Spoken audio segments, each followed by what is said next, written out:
Hi guys, welcome back to Nebula Fox Toy Reviews. It's currently 10 to 9 in the morning and we are off to Huddersfield Get Your Geek on. So yep, it's another con vlog day today, hence why I'm in the great outdoors. It's looking a bit miserable at the moment, but apparently it's going to clear up later. So yes, I am meeting Ash and Morgan in Huddersfield, and then we are going to enjoy ourselves for the day. So Get Your Geek On, it's like a small, well, it's not really small, it's a whole town takeover, but it's like one of those local cons. It was organised by Huddersfield Bid. This is currently its 3rd year running. I did go last year. It was very, very good last year. Go check my blog out for 2023's Get Your Geek On if you haven't already. So anyway, follow me and I will show you around the con.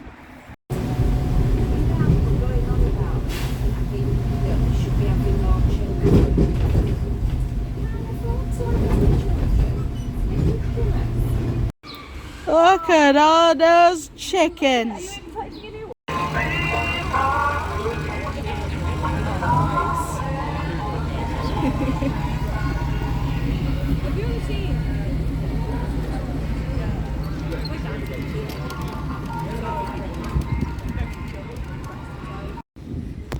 Yep.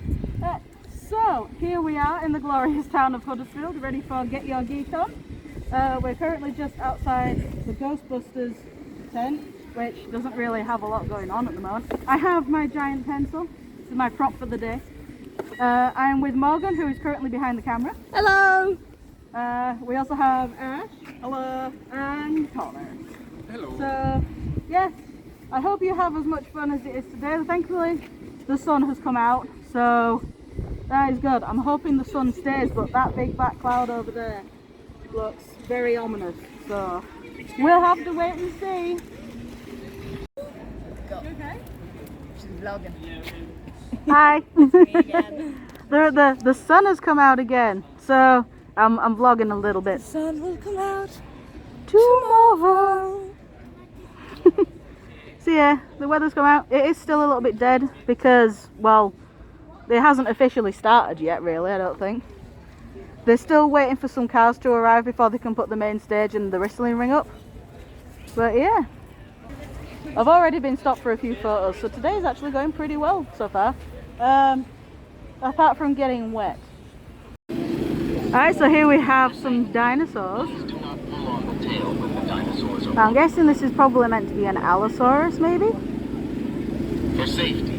And if we come over here, we have the Jurassic Park gates, which is pretty cool. That's pretty cool. I think the raptor's meant to come out of that when it walks around. Then we have our Triceratops. Very nice looking Triceratops. And then if we come over here, we have a Stegosaurus. Sorry if you can hear me over that. We got a Stego. And then if we come over here, try not to get the kids in the camera, we have Velociraptor. We have a raptor, and we have Blue. That's pretty neat. This is where all the cars are. So we've got a Jurassic Park Jeep over there. We've got the awesome Back to the Future DeLorean here. And then there's some more cars all the way down there. And all the way up there. We've got some little pricks. There's some wrestling going on.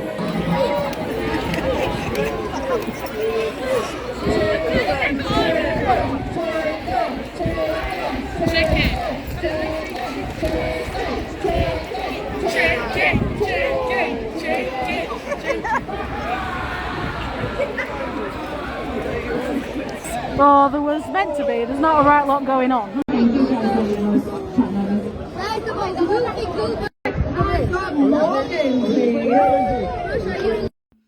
Okay, so we're back from Huddersfield Get Your Geek On. I'm actually filming this a few days after the con itself. The con was on the Saturday.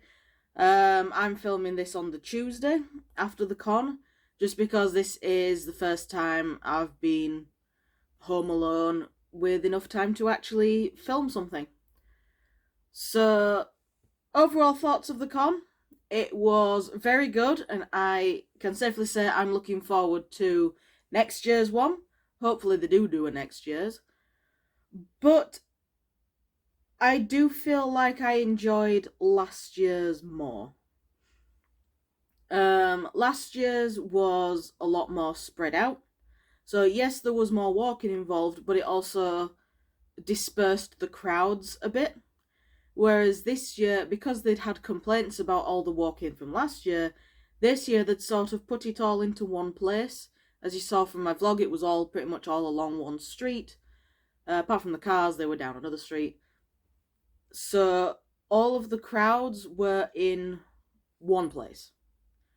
And it just didn't spread them out enough, which meant walking around, especially for me with limited vision, it just made getting around a lot harder.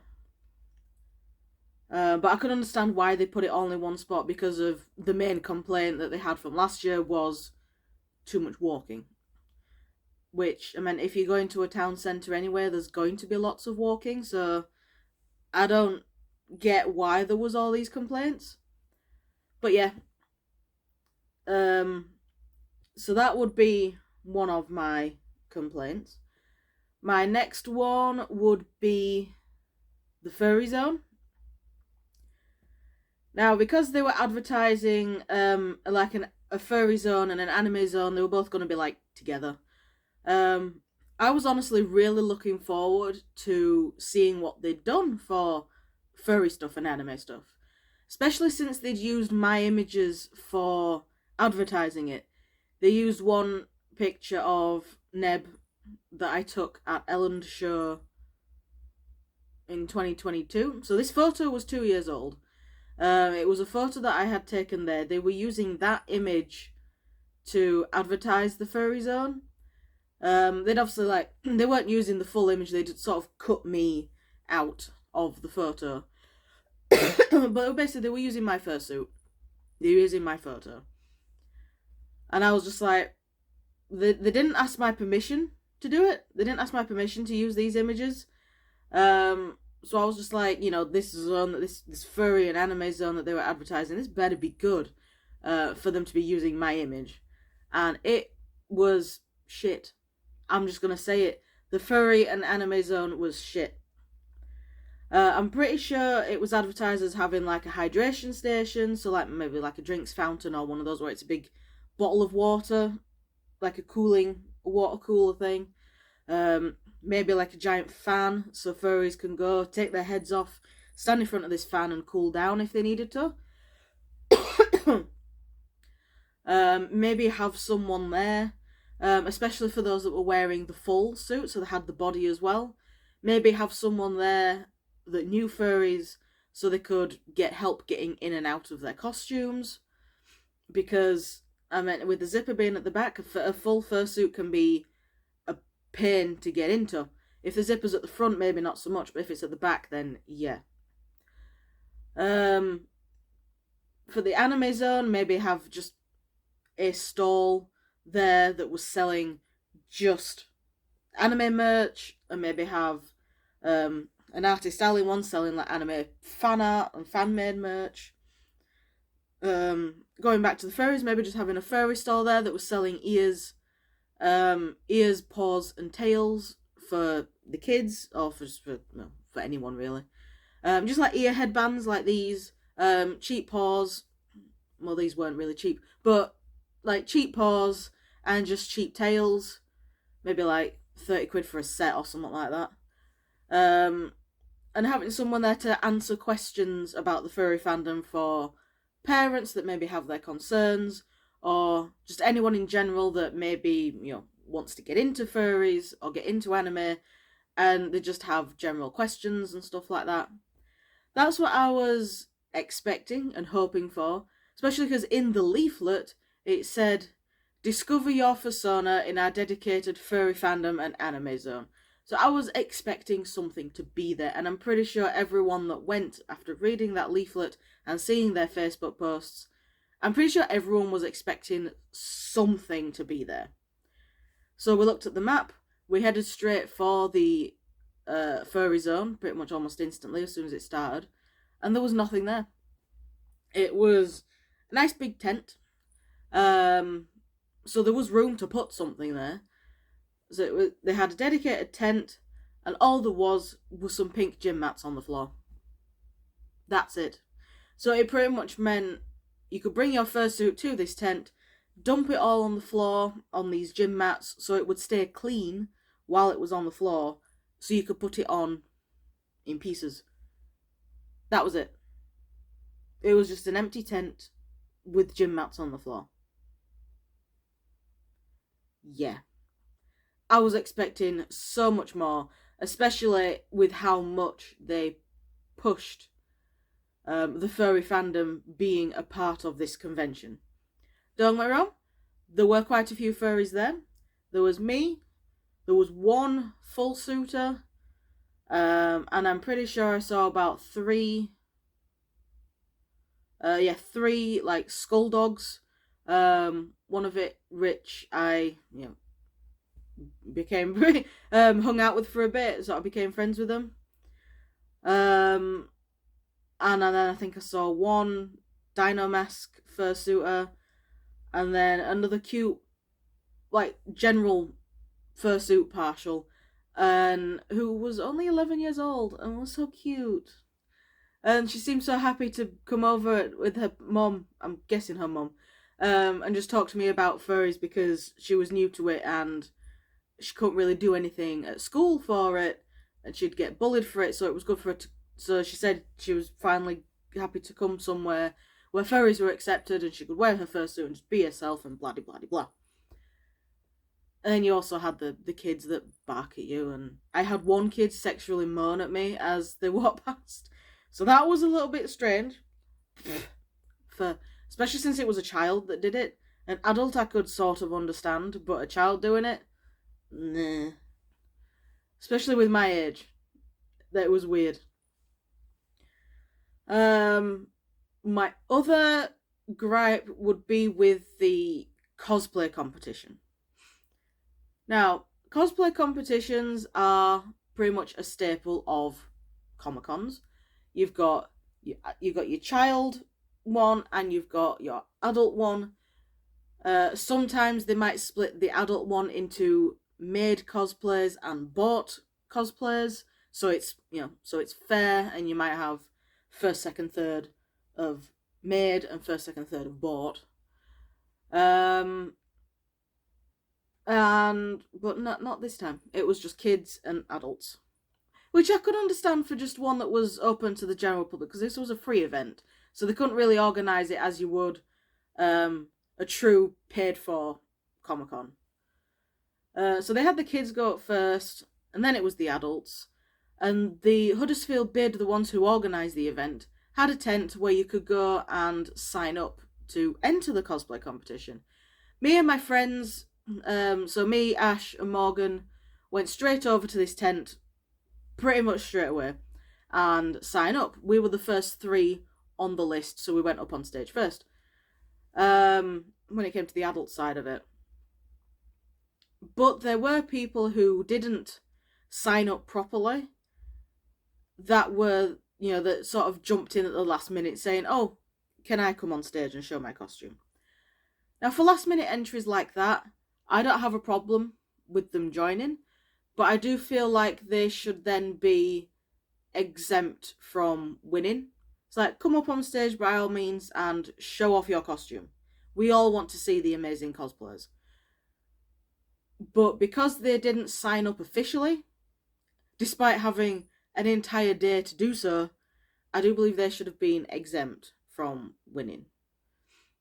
That would have been my rules. Also, last year, at last year's Huddersfield Get Your Geek On, furries and, well, just OCs in general, like original characters, were also exempt from winning. They could enter, so they could show off their fursuit, show off their character, but they couldn't win, which I could understand. A cosplay contest, you'd want winners to be a character that people recognise, like an already established character, like someone from Demon Slayer, someone from Fallout, sort of thing. So for that, for my ideal one, I would give furries and other like OCs, like furries, I would give them their own category. So they could still enter the cosplay competition and be like, right, here's a child winner, here's an adult maid winner, here's an adult bought winner, and here's a furry winner. That's how I would do it. So because furries were exempt, it sort of annoyed, it made me happy that one, because one did win. A furry, it was the full suitor, I believe their suit was called Yuki. The character was called Yuki. They won overall in the adults cosplay competition. So normally I'd be happy that a furry won. But it's the fact that furries were exempt, like they weren't allowed to win last year, and now magically they were allowed to win this year. That sort of was just like, hold on, I was expecting to only be allowed to participate. If I knew there was a chance of me winning, I would have done more, sort of thing. And they were also one of the last minute entries as well, like they didn't sign up officially, so that was also a thing that sort of annoyed our group a bit more. But one of my friends who did enter officially by putting their name down came third place. So congrats to coming third to Sarge the Cosplayer over on Instagram. I'm glad that one of my friends actually won something. Although I am I'm glad that one of my friends won one of the positions. So those are just my gripes. Overall, these little gripes didn't ruin my day overall at the convention. I still feel like it was a really well done event. Like I said at the beginning, I can't wait to go next year to do it again.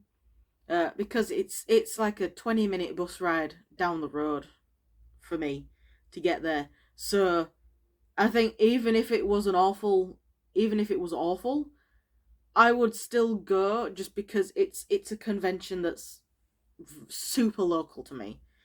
My friends would probably go as well if it was awful, just because it's a day out. It's an excuse to get out of the house. Thankfully, the weather stayed good. It rained at the beginning. It rained at the start. Thankfully, one of the artists was kind enough to let me hide, stay under their tent with them until the rain passed, because fursuits and rain, some might mix well, but I don't want to risk getting Neb soaked in the rain. So I don't know who they were, but thank you to the artist who let me hide in their tent until the rain passed. But yeah, looking forward to next year. Sort of did enjoy last year more, but I still enjoyed this year. And I can't wait to see what they do with it next year. I just hope that they don't use any of my images for advertising next year. Or if they want to, ask. So now we're at the point in the vlog where I would show you my haul. I'm gonna show you what I bought. I didn't buy anything. In all my years, I started doing conventions in 2016. And in all my years, this is the first convention I've been to where I didn't buy anything. Jingle jingle with the bell. So yeah, the stalls that were there were really good stalls, but they didn't sell anything that made me go, ooh, I need that. The only stall that sort of piqued my interest was one that was selling like the 3D printed fidget dragons and stuff like that. But there wasn't really one that stood out to me design wise. So yeah, overall I just didn't buy anything.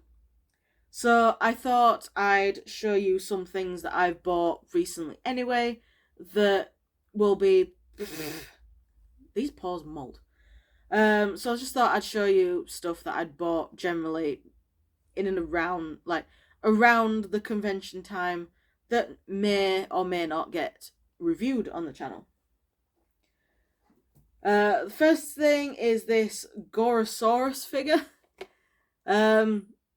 Pretty much the day after the con, me, my mum, and her partner Craig went to Junction 32, which is like a retail outlet, sort of like an outdoor shopping centre sort of thing, and I got this. I love Godzilla figures, and this is literally just a dinosaur, which is cool. So yeah, got that. I also got Jurassic Park Classic Games Collection for the Switch. It's been digital for a while, but now the physical copy is out, and I can have it, and I can hold it, and I can write it. So yeah, I really wanted the physical copy, so I got that.